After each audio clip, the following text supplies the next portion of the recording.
hatun 9 doğurmuş. 9 oğlan 5 yaşına gelmiş. 9'u birden kılıç kuşanmış. Nazar eyle, nazar eyle, nazar eyle, nazar eyle. Gel yanıma pazar eyle, gel yanıma pazar eyle.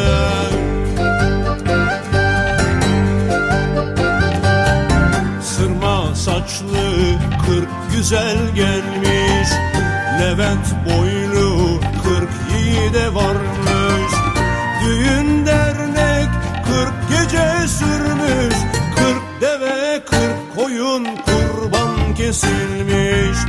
Nazar eyle, nazar eyle, nazar eyle, nazar eyle.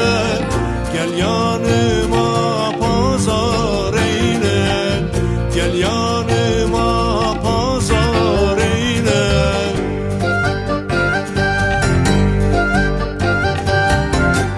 Avucuma bir kuş konmuş, biri tutmuş kanadın yolmuş.